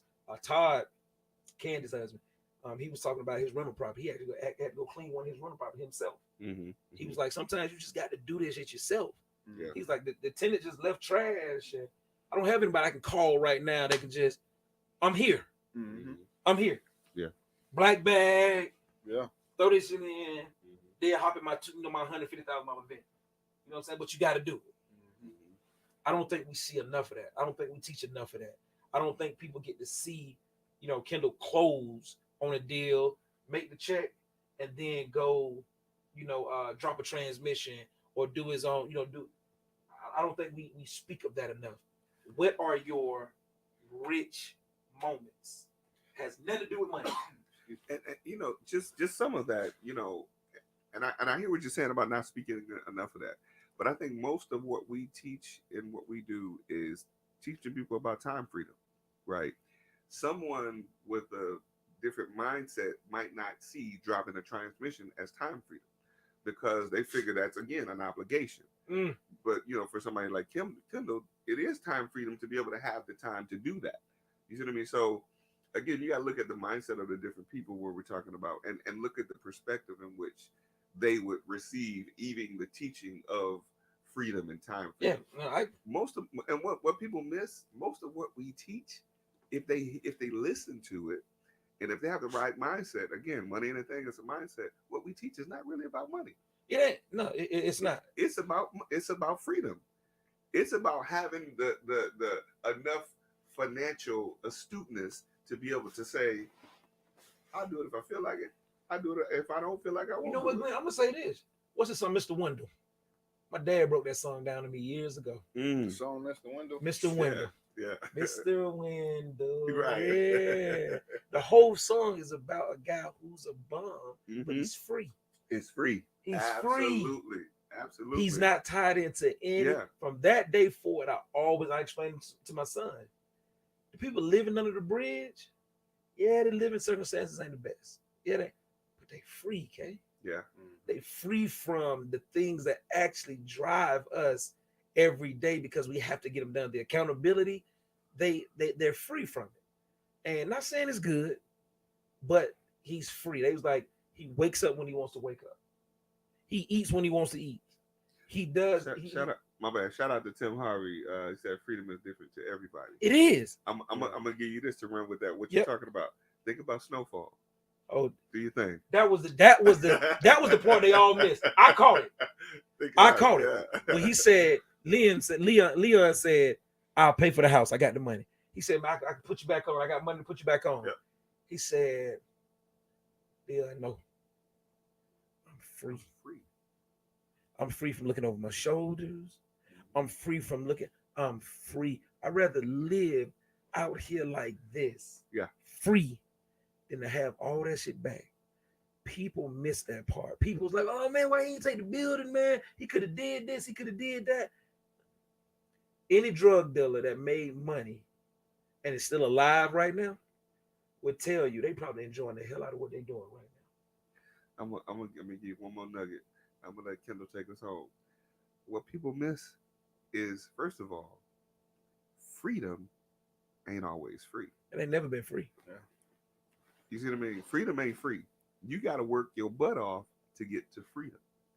And then you got to understand and appreciate what you've done to get to freedom so that you can recognize that you are free. Come on, Pastor. Jesus. Ebo Kush, freedom ain't free. Ebo, I want to have a flex moment though, man, because my boy Ken, let me tell y'all something. First of all, if y'all, first of all, I'm gonna let Ken, how do they find you? Everything Shortsale Master at Shortsale Master on Instagram, on Facebook. So we got that out the way. K he ain't never been a flex, man. He ain't never been the guy to flex. I'm telling you, he the guy to show up at the barbecue. You gonna be like, this dude ain't got nothing. You gonna be looking at him like, man, he ain't got no money, man. This dude ain't. He ain't gonna.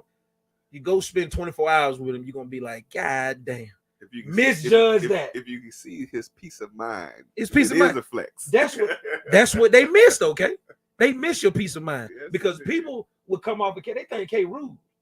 They think he rude. They think this is one of the most laid back, man, coolest cats I know, man. K laid back, but we was out to eat one night, man. K was like, "Where my table at?" We was at John's birthday, and K was like, "He's like, what the hell we doing here, man? Where my table at, man? We ain't got no table. John got tables, or what we doing?" And the girl was like, "We ain't got no tables." He was like, "It's all right, cool. I'm gonna sit at that table." Right. I'm gonna sit at that table. Oh yeah. He like, me and my girl gonna sit at that table there. Those my people. We gonna sit at that table. They be like, oh man, he's so cocky. He arrogant. He an asshole. They want to call him all that, man. He's direct. He's direct. Man, people can't misunderstand confidence over cockiness. They will every time. Because you know why? Yeah. Because now you know it's crazy. If they go out in the parking lot and he driving a Maybach, then they give him an excuse to be there. Oh, then they give him an excuse to be there. Come on. Oh man, he probably rich. He probably got money. He got more than what I got, so he can talk like that. Yeah. Let me tell y'all something. Atlanta has more self-made millionaires than a lot of places. Mm-hmm. There's a lot of self-made black millionaires in Atlanta. Liquid. Everybody don't drive, hot shit. Everybody don't drive hot shit. Some people's big flex is, 16,000 square feet. How big is that? Oh, about 8. 8 by 8 what? 8,000. 8,000? Yeah, that's all. That's all. How high that ceiling? Oh, that bitch about 40 feet high. It's still high. Probably high as that. That brother had to buy some skylights for that. Hey, to change my lights, I'm gonna have to rent one of them things. Let me take the lift to hey, let me tell you something. Let me tell you something. The sexiest part to me was that damn bar that opens up to your living room. Oh yeah.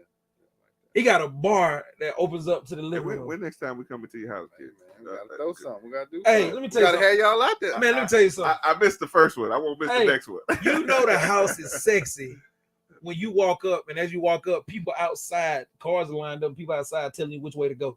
Like, keep going down, keep going this way. You got valet outside. I tried to get it, but he was busy that day. They said, keep going down this way, man. Just take that right there. He said, don't go through the gate, man. It's an opening right there to the right. Man, don't worry about the gate. Just go to the right there. And we walking up the driveway. We like, boy, the drive. How many cars at that driveway hold?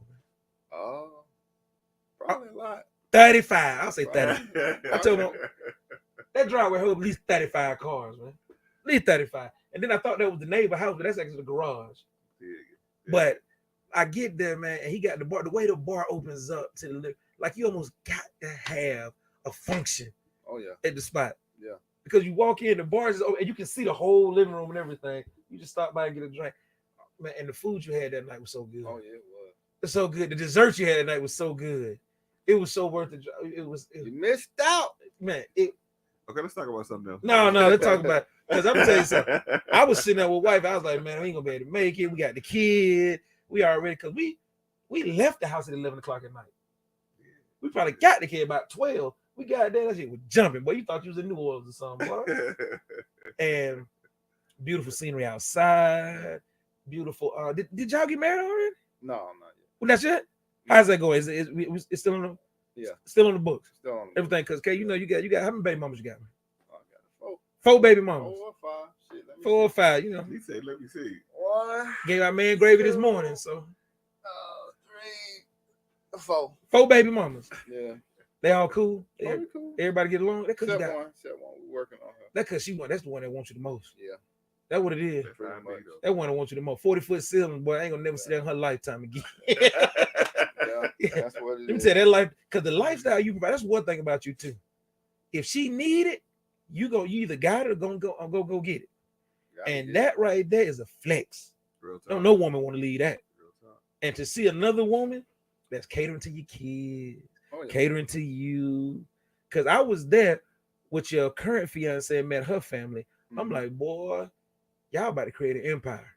Because both of y'all got some family backings. Yeah. Both of y'all got family. Both of y'all got friends. I was sitting there looking at that, man, like, I don't think I've been to an event where the family and the friends spoke so highly and strong. And these are people that not new friends, people that's been knowing you for years. Mm-hmm. Like some people got to been spoke about your fiance. I was like, well, wow, okay. She 100 then. She rocking. Yeah. And it's crazy because we was at John's house, and the young lady was at John's house. Yeah. We sold her a house. My wife sold her house. She was with me? Yeah, she was with you. She came, she rolled with you. She came with your cousin, big cousin or something like that. Yeah, Stacey. Yeah, and she had rolled with you. Oh, she recently sold her house? We recently sold her out within the year. Oh, really? I didn't know that. Her grandmother had a couple of houses. Mm-hmm. And they started, the kids' grandmother was died, so they started to sell the houses off. And mm-hmm. So wifey sold like 1 or 2 of the houses. But they met at John's house. They met at John's house.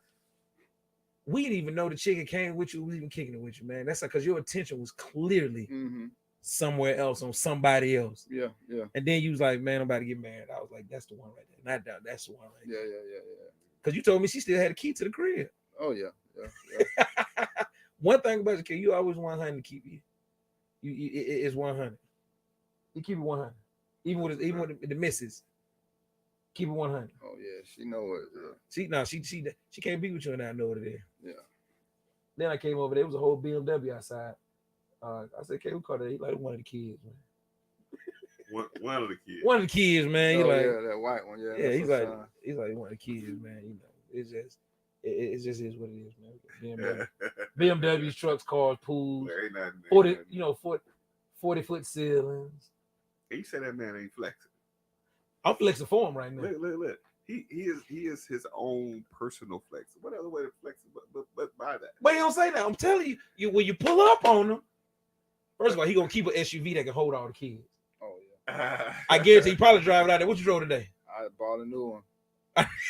my cousin, well, not my cousin, my good friend, man. He totaled my shit, man.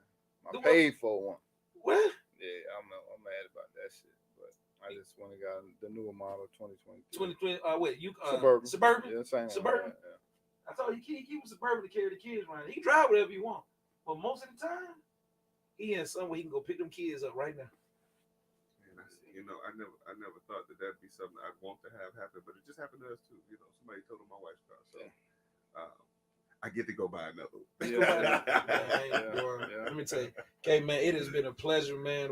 This has probably been one of the most educational shows. Absolutely, and that's the thing. I want, another flex. I gotta go pick that up. Let's do it. They'll be like, well, what did they say about the last message? The last message. We talked a whole lot about real estate. Yeah. You ain't seen this one? The SS? Yeah. Yeah. It's a silver one I got. Ooh, what year? 70. 7. Now let me tell you something. Can't nobody flip. Can't nobody. Cars, the music, it's just certain things you've been doing, and they can't do nothing with that. Yeah. No, them cars though. Yeah. I'll be the first one to tell you, boy. That you had a what was it? Was it a Vert 442? Yeah. I wish I could buy it back. I don't know That what that Vert 442, boy. You done had some. That was one of the best ones I had. That one. You done had some mean stuff, boy. Some mean. I'm talking about some mean stuff, boy. Yeah. You know, my old school cost more than your new school. But absolutely. And you keep a lot of your stuff original too. A lot of these dudes, they take so much out the car. Yeah. I really don't see the point in putting putting these newer headlights in the older cars. Like the headlights that they like smoked headlights in the 70 and Kurt does it a lot, man. Frost, that's what he does. He said he keep everything, but he is the king of taking a 71, 72 and putting 2023 stuff on it. And it's crazy because companies sell that. Like they'll sell headlights for a Chevelle. Yeah. That'll be smoked and round and halogen bulbs and he the king of doing that. I can see the halogen bulbs, but I don't know about the smoke. No, I don't do smoke. Yeah, you want to do smoke lights and smoke tail lights, and you know what I'm saying. You want to do, and some of these dudes, they the interior, boy. They need to get some new interior, man.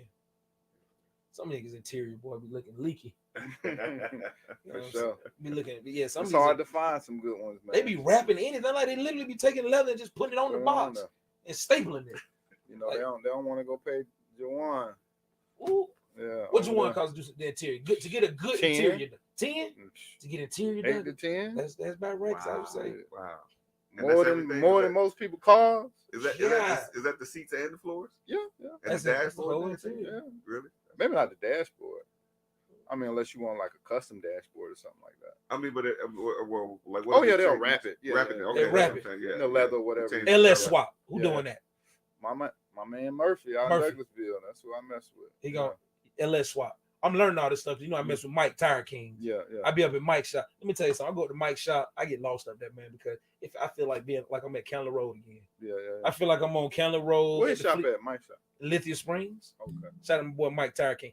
Mike and his team and his dad, they got frames in the back. They breaking cars down to the frame, Glenn. Straight up. I'm talking about it's frames in the back. It's a frame in the back. They building the car all the way up, interior, everything. And just to see that process, man, is amazing. Painting the frame, painting the motor, painting everything. Just should take a long time to do it right. It do, man. You gotta have a team to do it, man. Might be killing it too. And his dad, man, his dad can get anything running, boy. Anything running. Gotta check them out. He got one of them. He got one of them old dad. Yeah, hit it for me. Hit it. Yeah, right there. Hold on. His dad was walking by my car. He said, "What he say, bro?" Yeah, that's how his dad be over there. Hey, all right, he be under the hood. Hey, tap it. Okay. Yeah. Hold on. He squeezed some. The motherfucker go. You be like, yeah, that's it right there. I know I put sound. It sound like that right there. That's his secret sauce. His dad been around for so long, man, with them Chevys and them Ford. Like he knows how stuff supposed to sound and how he do that stuff with his eye closed. So to sit there and watch his dad, man, and watch them do that. His dad walked by a car. It ain't sounding right. Hey man, when last time you had that car that worked on, man? Pop the hood, man. Let me just take a look at something real quick. No, I'm telling you right now, that gasket, it need to be this. It need to do that. In my BMW, it was scraping. I put them rims on it. It was scraping. They couldn't figure out the was hitting. Yeah. His dad was like, pop the hood, pop the trunk. He unscrewed, took it out. He's like, what you need? You need a bumper right here. The bumper supposed to go right here to keep that from happening. Between the springs or something like that. What? Yeah. He said, yeah. He took it apart, took the whole thing apart right there, left it in front of him. He said, yeah, go down to AutoZone, man. Tell him this what you need. Brought it back. Got it right. Good. All the way.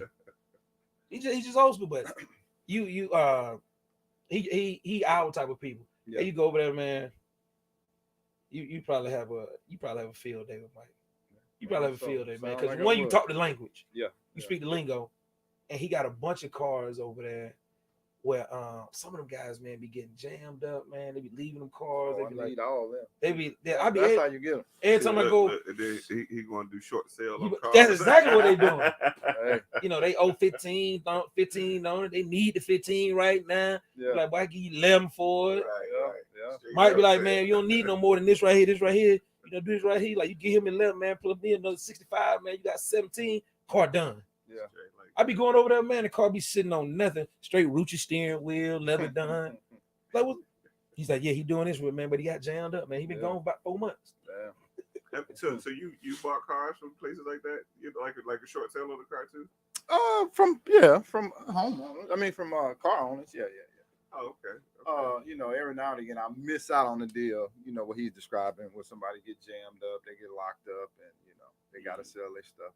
I always miss them damn deals. But. Yeah. Or sometimes they just don't be caring, man. They be trying to get into something else. Yeah. They be like, man, I got my Chevelle, man. I'm trying to get me an Impala. I got an Impala, you know. He want 55 for the Impala that's done. Mm-hmm. I got the Chevelle, man. I want to get 25 for it, man. What you give me for it, man? I give you 18 for it, man. Give me the 18, but I'm gonna go hit the block, put 7 with it, put 30 with it. They always be. I be over there.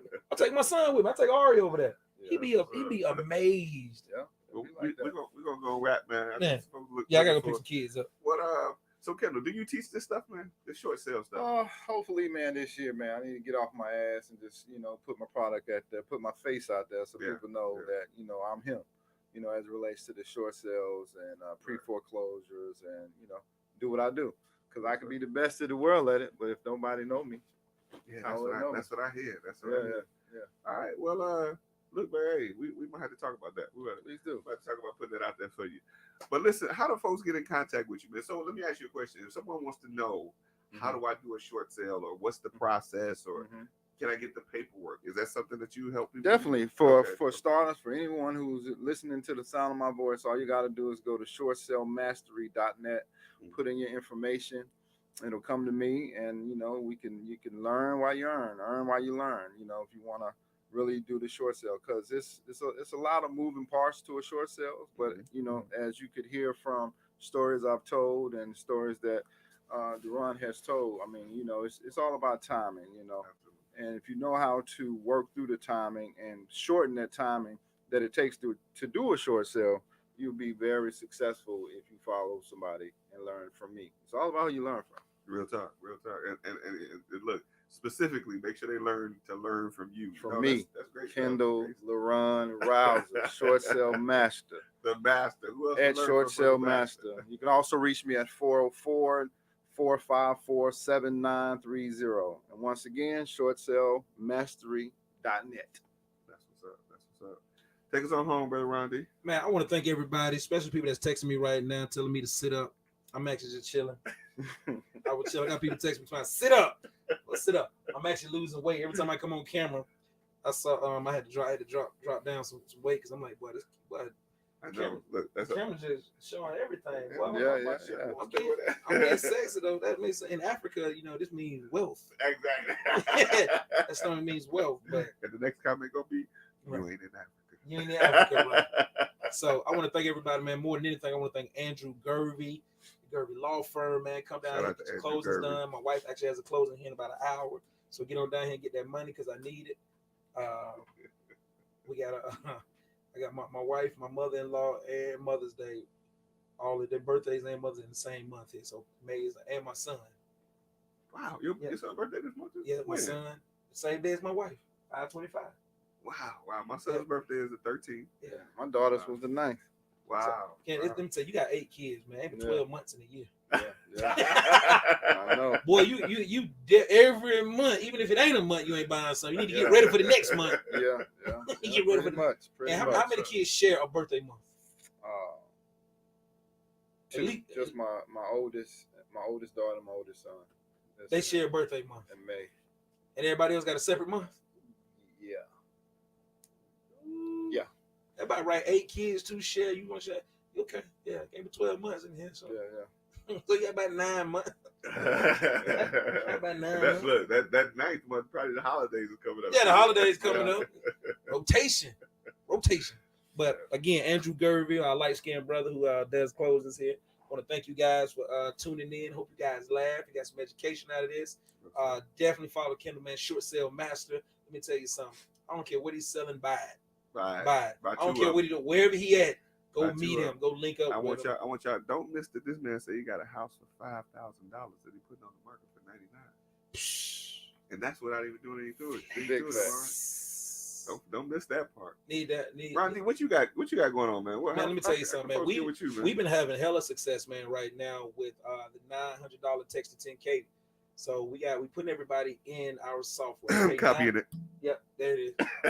They pay $900, and they pay $900, which is a digestible amount. Yeah. And we put them in the software. They started texting, and we got a guy who started Saturday. He already got like 5 deals from texting. That's what's up. And my wife, who's a broker, it then goes over to her. She looks up the values. I drive by and we're making an offer. We probably in the last 2 weeks probably got about 10 deals that we're going through. I want to say maybe 3 are going to work for wholesale. The other ones are going to be probably listed by wifey, but I'm excited about this program. I'm excited. Let me ask you a question, because I heard you say that last time we was on the show. I do that with some of my students.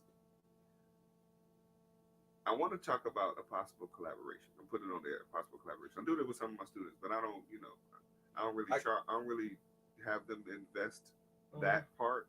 They invest the overall part. But I think I want to scale it down a little bit and do something like what you. Man, it's perfect. I got a group on WhatsApp. That's how we group communicate with everybody. So I don't have to do any coaching in that sense. I literally drop videos in the WhatsApp that kind of helps everybody do what they need to do. They're able to add the broker, if they need an update on their deal. They're able to add, the team for getting updates. So I'm able to run that whole model just from this phone here. We use Freedom Soft. Freedom Soft is where we keep everything, but we wanted to come up with a digital product that people could just sign up and get started right away and get the best results. Yeah. And we know one thing I wanted to get away from is kind of people in the sense we're paying $3,000 to $5,000 with that side of the business. For them to do flips and anything like that, we still got that going for the 5, 10. We're still doing that. That's still on the block. But we want to get. That's a lot of liability for the results as well. But something that you can just wake up and like 4 people signed up. And $900, and we work with you. Everybody ain't paying us. Some people like, man, I got $650 right now. You're like, cool, run it. $650. We put you on a payment plan for about 30 days, and you keep rolling. But the thing is, it doesn't require me to have to do a coaching call. I ain't got no coaching call. I ain't got if stuff comes in my head, I'll take my phone out and just shoot a video about it, and then drop it in there, and everybody just got coached. Everybody just got, but one to many.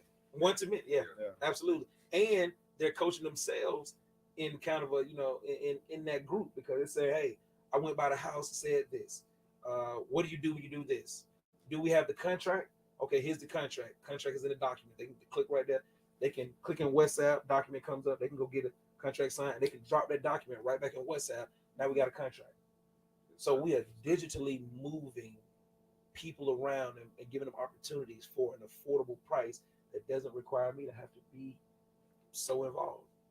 That does make a major difference. Yeah, it does, because when we do the 3,000, you know what it is, man. Sometimes you don't even want to do that coaching call, man, because you're like, bro, you're doing the same thing you did last week. Yeah. Nothing. I wasn't doing 3,000. Yeah, 3,000. Man. Mine was 10.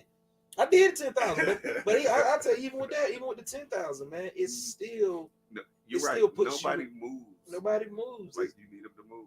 Yeah, we did. We were doing 80,000 a month, and it was the people. The people, like I can tell you right now, somebody can pay Kendall $50,000 right now. Mm-hmm. Annoying is annoying. Yeah. Annoying is annoying. Like they pay that money and they think they own you. And that hasn't been my experience. Yeah, you don't own me, and the liability that comes with, that, I kind of wanted to get away from a little bit more. I kind of wanted to meet people and make it. I wanted to go Walmart. I wanted to go Walmart instead of Saks Fifth Avenue, instead of Buckhead. I wanted to go Walmart because we all know that if you want a phone case for your phone, they got them at Marshalls, TJ Maxx. They got, you know, if you go to Walmart, you're gonna catch one for $10, $12, maybe $5, or $7 on Amazon. Seven on Amazon. But you know, and I kind of wanted to, and I wanted to be able to a number that they could digest, which allows me to focus on my clients who are paying, you know, $5,000 or $10,000 for flip coaching. Got it. So, but even with that flip coaching, man, you know, it's like a lot of liability comes with novice.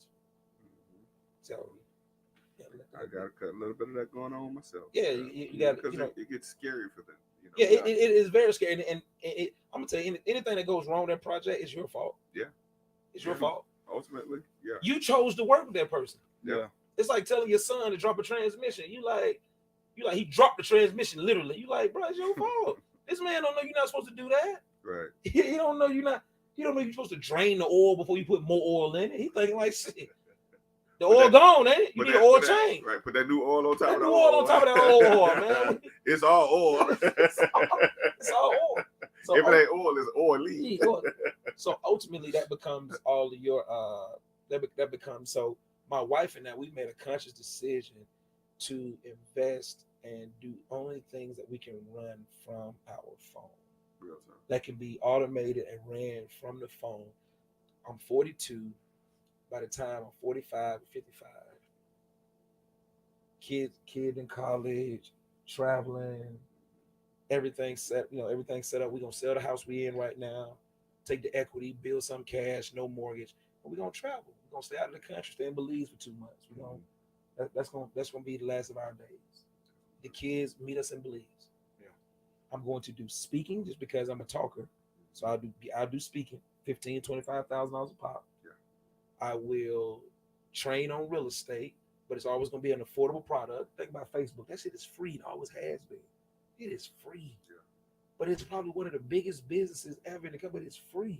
And if Mark Zuckerberg said he wanted to charge for Facebook $1, he could get it. Well, he gets money on the ad revenue, which makes it, you think about it. Which is like Max Maxwell. He's got the biggest CRM in the world. Absolutely. You know Max Maxwell, right? Yeah. How does Max make his money? Marketing. Yeah. They market. What is he marketing?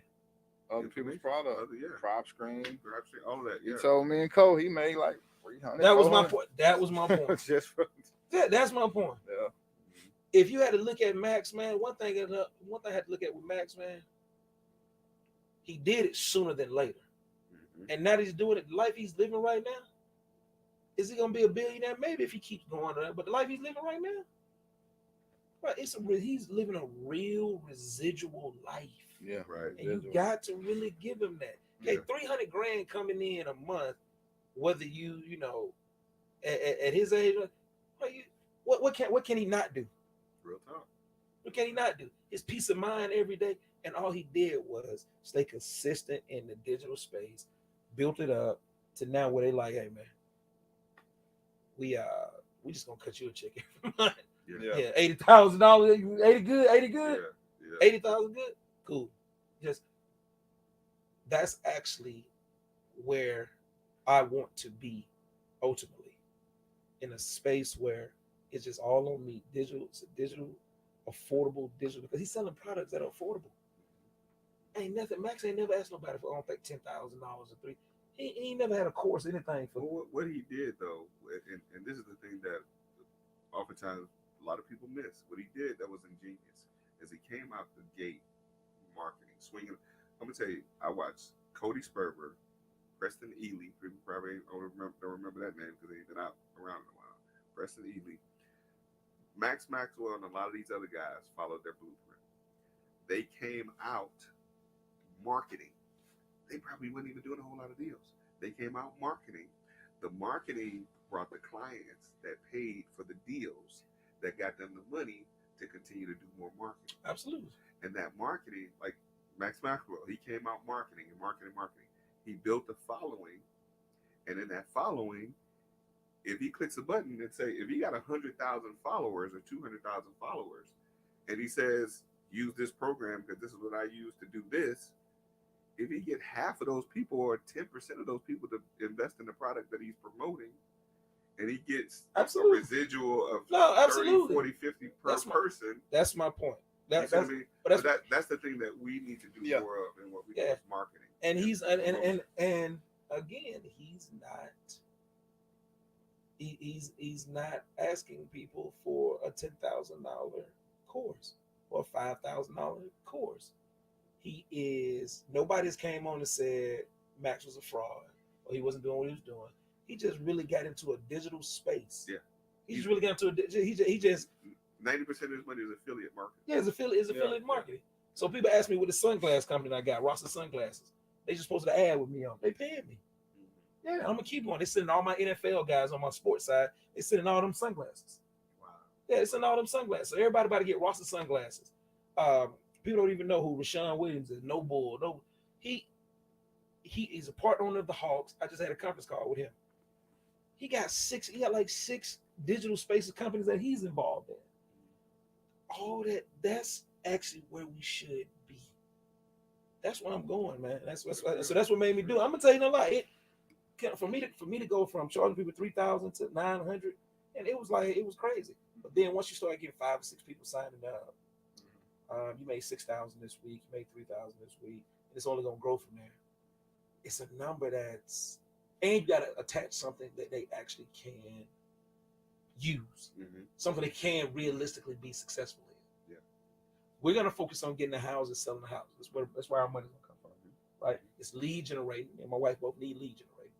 And 2, people can have real success with it. It's the same thing I do with wholesale. All it is wholesale live. Right. It's wholesale live. Yeah.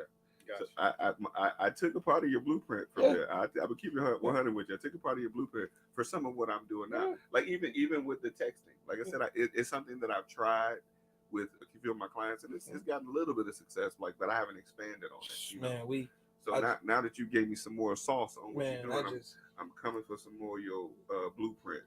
Like this is the same program Ryan got. Yep, it is. Because I did get your permission to use it, right? Let the record show. I'm just gonna wait till he makes some money with it, and then I'm gonna send the paperwork, and I'm selling out of court. I'm telling you now. I'm selling out of court. I ain't trying to pay no court costs. That what people don't understand. Suing somebody, that shit costs money on both sides. Right, man, come on, man. Let's make a deal, man. I just want the money. What you gonna give me? What you gonna give me? I'm asking for $1 million, but you got 150 on you right now. Right? And run me that 150 right now, man. That million ain't no realistic number. They sue you for enough to where you just want to settle out of court. Man, I want to settle out of court, man. Once I figure, man, how much you think? And my lawyer come back and say, man, it's about the best we're gonna get. Well, sign it then. Sign it then. I know Kendall got 10 million, but he telling me he give me 250 right now. Sign it. Let me tell you something. I don't want to, because that number ain't real to me. Right.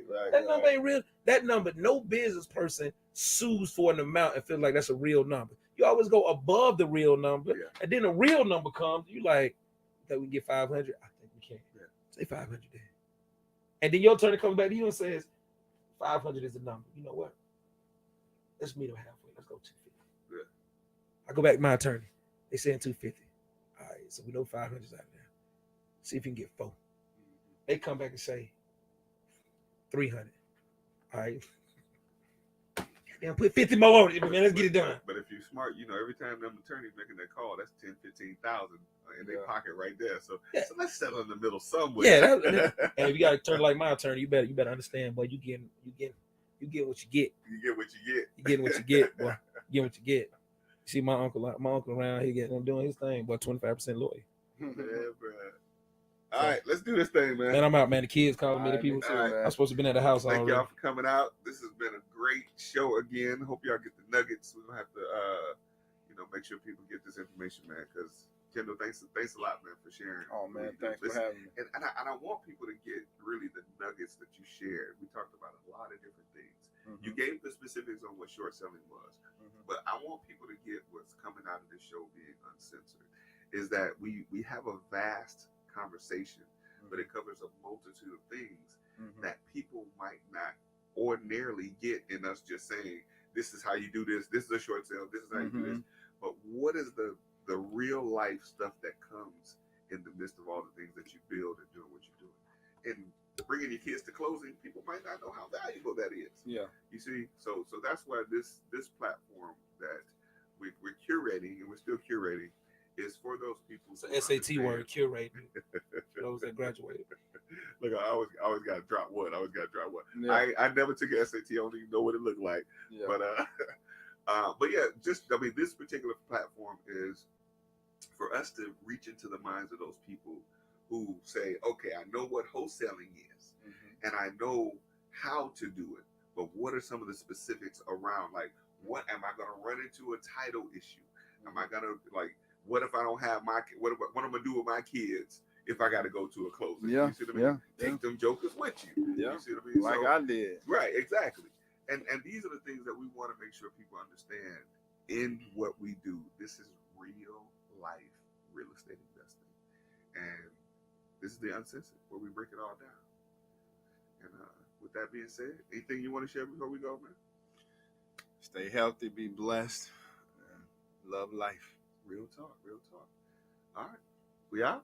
Man, we out, man. I gotta go to the strip club. I'm trying to go see some ass and titties. Let's see, we use the word uncensored so we can get away with saying stuff like that.